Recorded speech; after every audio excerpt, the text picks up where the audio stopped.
Hello दोस्तों, last video में हमने मैथ्स के प्रीवियस ईयर क्वेश्चन पेपर से स्टार्टिंग के 5 क्वेश्चंस कर लिए थे एंड आज के वीडियो में 6 to 10 क्वेश्चंस करने वाले हैं। देखिए 6 क्वेश्चन रेशियो से दिया हुआ है और इस तरह के क्वेश्चन में जो डेटा इनकी एंट्री ही इंपॉर्टेंट चीज़ है। एंट्री गलत मीन्स आंसर गलत, एंट्री सही है तो आपका इजीली करेक्ट आंसर आने वाला है। देखिए क्वेश्चन में क्या क्या दिया हुआ है। x रेशियो y दिया हुआ है 7:5, y रेशियो z दिया हुआ है 7:11 एंड पूछा गया है x ratio y ratio z। जो चीज़ कॉमन होती है उसी को बीच में रखा जाता है। अब देखिए x ratio y and y ratio z, common क्या है y, तो y ही बीच में रहेगा और यही हमसे पूछा भी गया है। तो सिंपल है, कुछ हमें ट्रिक करने की ज़रूरत नहीं है। x ratio y ratio z इस तरह से हमने लिख लिया। अब करनी है हमें डेटास की एंट्री।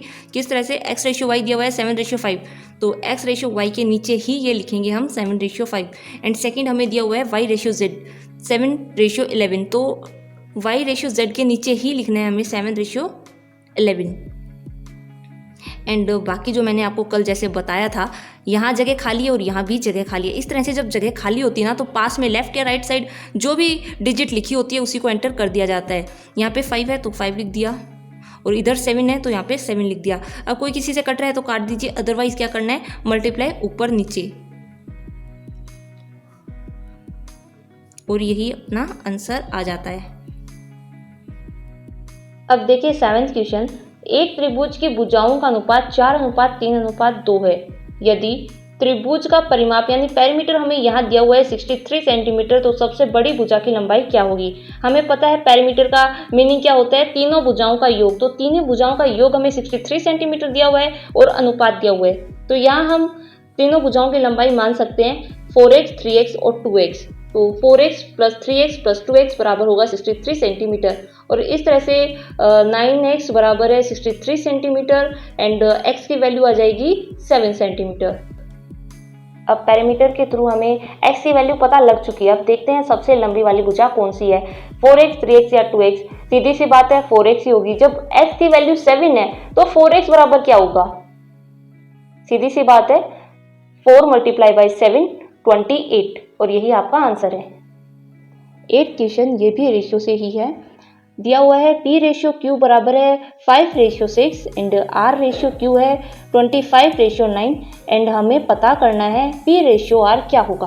पहले तो हमें ये देखना है इन दोनों में कॉमन क्या है। p ratio q and r ratio q दोनों में कॉमन है q, तो q को रखेंगे हम बीच में। p ratio q ratio r इस तरह से हमने लिख लिया और अब करनी हमें डेटास की एंट्री। p रेशियो q बराबर दिया हुआ है 5:6, तो ज़रा ध्यान से एंटर करना है p रेशियो q के नीचे ही। अब नेक्स्ट देखिए q रेशियो r नहीं दिया हुआ है, r रेशियो q उल्टा दिया हुआ है। r के नीचे 25 एंड q के नीचे 9 हमें एंटर करना है। अब देखिए जो जगह खाली है, मैंने अभी आपको बताया पास वाली डिजिट ही एंटर कर देते हैं। देन हमें देखना है कोई किसी से कट रहा है क्या। हाँ कट रहा है, 3 से कट रहा है देखिए, और अब हम इन्हें मल्टीप्लाई कर देते हैं और हमारा आंसर आ जाएगा। आई होप आपको समझ आ रहा होगा। 9th क्वेश्चन, रमेश 75 वस्तुएं 10,800 रुपए की खरीदता है तथा उन्हें 5 रुपए के विक्रय मूल्य के बराबर हानि पर बेचता है, तो एक वस्तु का विक्रय मूल्य क्या होगा। पहले हमें ये जानना जरूरी है कि लॉस क्या होता है, हानि क्या होती है। मान लीजिए किसी चीज को मैंने 10 रुपए में खरीदा और 8 रुपए में बेच दिया, तो 2 रुपए कम में ही तो बेचा है ना, तो 2 रुपए की मुझे हानि होती है। इस तरह से आपका बेसिक कंसेप्ट क्लियर है तो आप इजीली कर पाएंगे। अब देखिए क्वेश्चन के अकॉर्डिंग हानि कब होगी, जब 75 वस्तुओं का क्रय मूल्य कॉस्ट प्राइस माइनस 75 रुपए की सेलिंग प्राइस विक्रय मूल्य होता है, तब जो हानि होती है वो होती है 5 रुपए के विक्रय मूल्य यानी सेलिंग प्राइस के बराबर। और इस तरह हमें सीपी और एसपी मिल जाएगा। सीपी है 80 एंड एसपी है 75। देखिए जब क्रय मूल्य जिसमें हमें खरीदा, कॉस्ट प्राइस हमारी 80 है एंड सेलिंग प्राइस है हमारी 75, तो हमें लॉस कितने का हो रहा है, 5 रुपीज का ही तो हो रहा है ना। तो 5 रुपए की हानि किसके ऊपर हो रही है, 80 रुपए पे।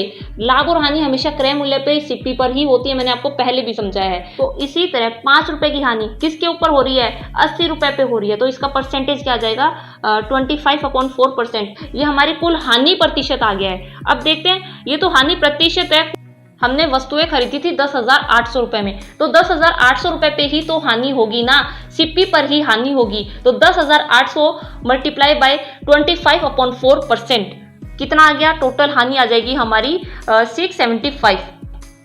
और ये है टोटल लॉस, टोटल हानि जो कि 75 वस्तुओं पर हुई थी। 75 पर हुई है 675 की हानि, तो एक वस्तु पर कितने की होगी? 675 अपॉन 75 बराबर कितना आएगा? 9 रुपीज। एक वस्तु को बेचने पर हमें 9 रुपए की हानि हो रही है। अब देखिए एक वस्तु का क्रय मूल्य क्या है, फिर क्रय मूल्य पर देखें सीपी पे, तो 75 वस्तुओं को हमने कितने रुपए में खरीदा था?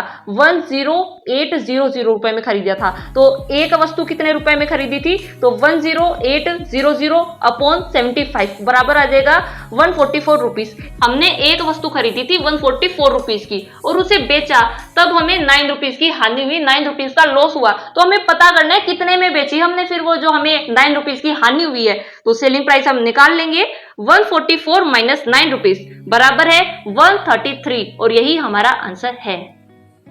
10th क्वेश्चन, एक 12 वर्ष के लड़के को एक नए लड़के से बदल देते हैं तो 18 लड़कों की औसत आयु 1.5 वर्ष बढ़ जाती है, तो नए लड़के की आयु क्या थी?